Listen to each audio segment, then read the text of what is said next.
สบายดีพี่น้องสบายดียามเช้าแต่เด็กๆเลยนะตอนนี้ก็ไปเวลาตี 4เนาะ3-4 โมงแพ็คข้าวปุ้นพี่น้องเลย สบายดีเด้อพี่น้อง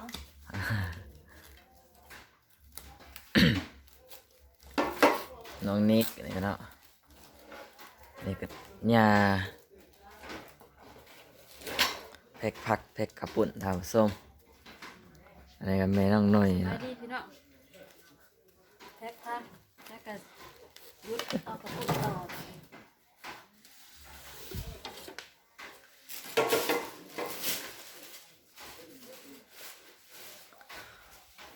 แพ็คข้าวปุ้นทำส้ม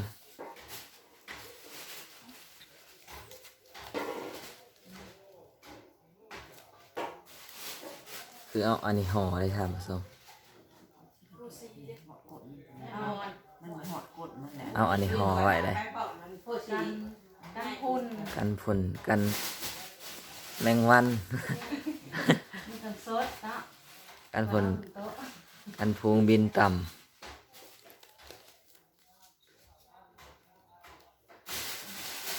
เอาผ่ายางจักก็จะห้องอย่างก่อน แสลบเหรอแมงว่ากระสาแสลบเหรอคือสลิดอันนี้นะเขาเลยสลิดนะจะเด็ดจะจักเขาเอิญยังครับผู้ชมเขาเอิญ ยังโมโหคือแก่เราบุจักวะ แต่ว่าพูดแต่ว่าได้ติด เนื้อติด แนวติด มือเดือเป็นแนวติด ไปมาเลย แนวติดถามส้มโมโหจักสื่อ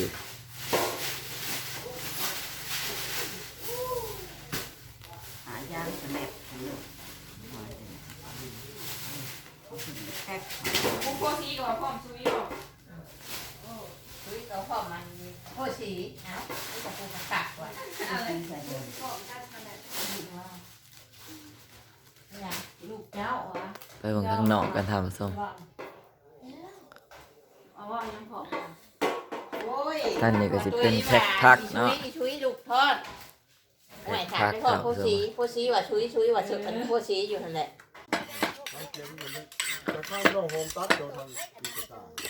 คั่วงัวพี่น้องซอยซีน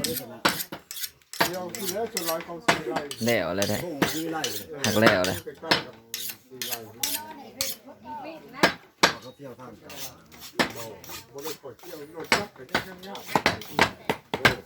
ซอยสี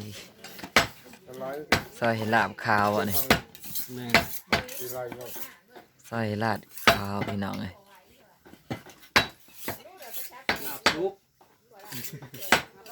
ลาบซุป ได้ออกพวกออกป่าได้กินยากได้กินไปคนเดียวไปนะ ขอน้องเม่นกับน้องไซลา ดีพี่น้องใส่ซีนพี่น้องใส่ซีนใส่ดีพี่น้อง ซอยซีน มาใส่งานบาร์ฝั่งซ้ายมึงใส่ซีนคือเก่า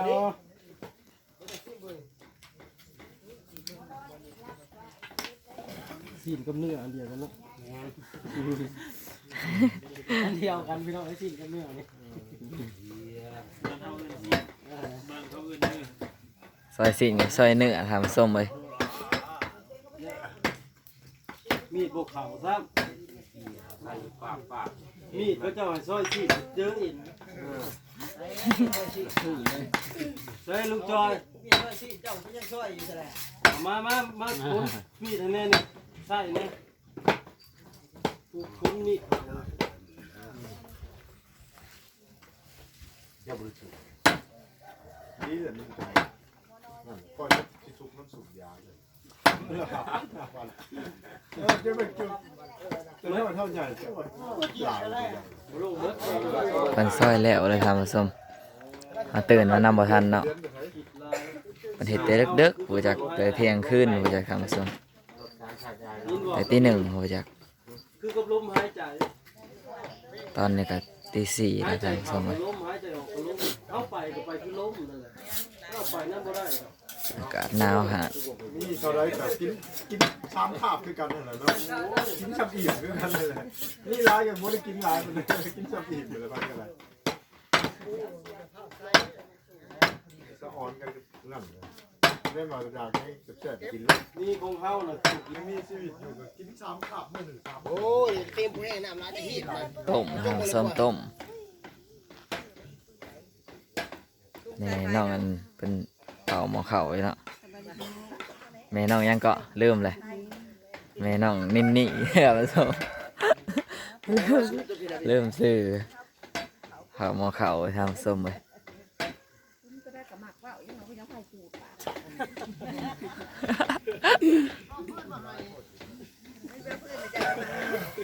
เอาโอนขี่พี่ไอ้ทำส้มเลย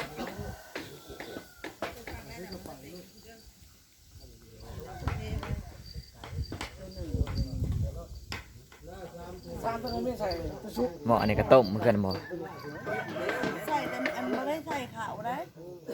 ต้มเหมือนกันทำผสมเลย เบิ้ลแล้วใส่เนี่ยเวลาอยู่นั่งบ่ ปรุงแหละ ข้าวเบิ้ลแล้วบ่สาวเอา นี่จ้ะเอ้ย ต้มเครื่องใน ไม่ใส่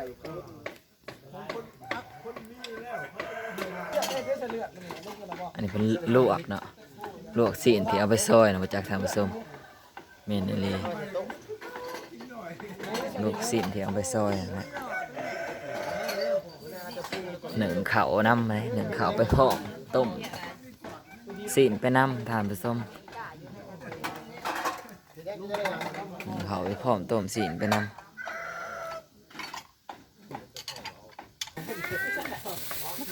มันจะเห็ดยังทำผสมมันสิลาบสีนมาจากใส่ทงมือแน่ได้ทำผสมเลย ก็จะว่าใส่ตรงมือกักหนึ่งแต่ว่าน้องจะจางว่า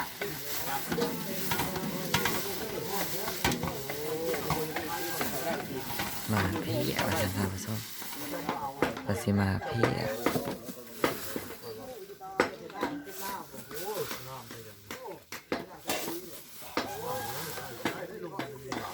นี่ขี้เพีย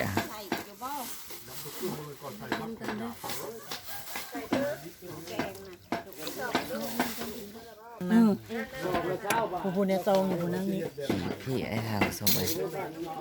อุ่นแล้วเลยนี่มันหอมเลย เอาไปนวดยังมาใส่เลย ดีบ่เอาดีบ่ การลงให้มาเอา เอามือจกมาเถอะบ่ที่ยองอยู่ นี่กำลังสิปรุงอาหารทำผสม โอ้บ่ภาคนอนเสียแล้วกัน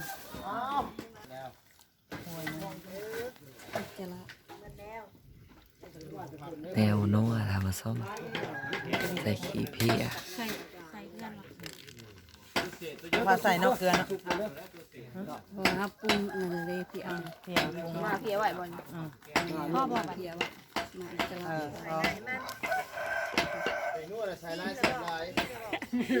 ของแนวมัน ทำขี้เพียทำผสม แนวมัน พ่อเราจะ ใส่มันจังแซ่บกันบ่ใส่นั่นบ่แซ่บเลยทำผสมเลย ด่าไปเนี่ยไปด่านะ ลา ไปนอนเพียไปนอนเพีย ผมตายบ่เอาเรื่อง ไอ้อย่างนี้ได้อันไม่เพียจะดีที่สุด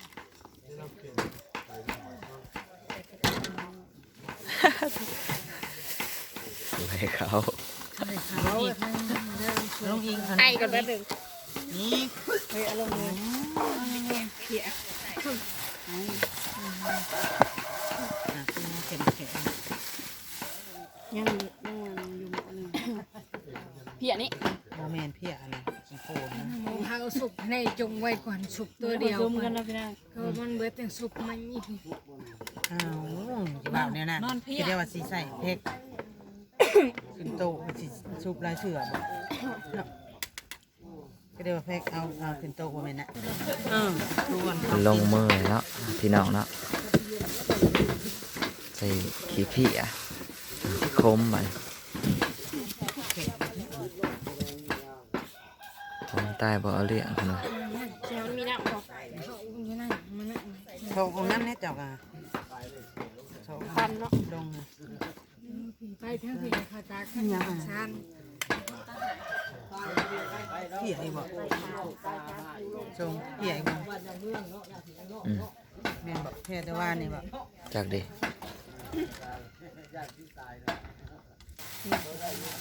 ตัวใดโหนมันน้ำใส่กันก็ได้บ่บ่เหม็นบ่นวลอะไรซีมึงทุกคนเด้อ โอ้มาเด้อพี่น้องเด้อกินลาบซีนพี่น้องลาบซีนขางัว2โตบ่ได้มาทำส้มขางัว2โตพุ่นมานี่นะ สิเพ่ก็ท่านนี่บ่แจ้งยังสูบเอามีแต่นอน บ่ เที่ยว มาเมียนซื่อเลย ซื่อมีแต่ใกล้อันยักอันนั้นจังงัน เอาเว้นกระแดงนะเขาเต้นคือ จังสู้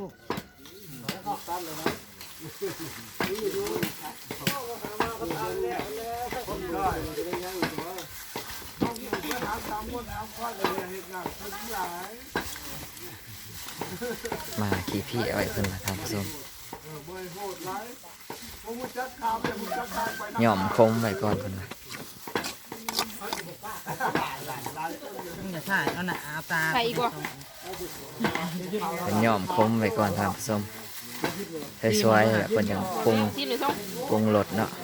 ทีมด้วยนิด นิดที่มึงดูที่มึงไปทำด้วย เอานี่ไว้นี่ นิด ว่ามีเลี้ยงได้ มาเบิ่งน้อง ยำเพื่อน น้องเคยละครับพอน้องมินนี่เนาะมันซอยซีนทำส้ม เพราะว่าซะ เดี๋ยวพอแล้ว มันคมเพราะอะไร น้องเคยละกับพอมินนี่เพิ่น โอ้ไปมาแต่นั้นเลย เราบอกว่า8 โมงใช่ไหม เราไปปุ๊บเว้ย โบนา เรา ได้ยินเสียงอื้อ ไอ้ไต่ไผ่เมียนเราก็บัวได้ไต่ไผ่เรา มาได้ยินเสียงบุญมาได้นี่ ไปหมกแกง เมื่อหมดไผ่ขึ้นห้องเมื่อเอาเหล่าหอมเพิ่นว่าคือบัวได้ไต่ไผ่ หลายคนอยู่ได้มาเฮ็ดกินทำส้มเลย บัวนะ ยิ้มแล้ว เนี่ยเบิ่งมีไผ่นี่ในถ้อยนี่เด้อก็เพิ่นนั่นน่ะตาสว่างเลย พอดีบ่ได้อยู่ เหลือแต่เอ็นบัดซีนไปแล้ว ถ่ายยากเมียว่ะท้องพอดีเลยครับท้องพอดีจะได้มันถ่ายไผ่ถงท้องพอดีมันคันที่บัวเอาแบบพอถ่ายนี่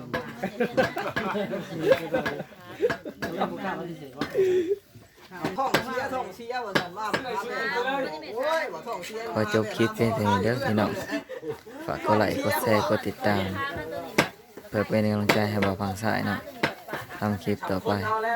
ฝากกดกระดิ่งนำทางผู้ชมเพื่อสิบ่พลาดคลิปใหม่ๆของบ่าวฟังสายเนาะ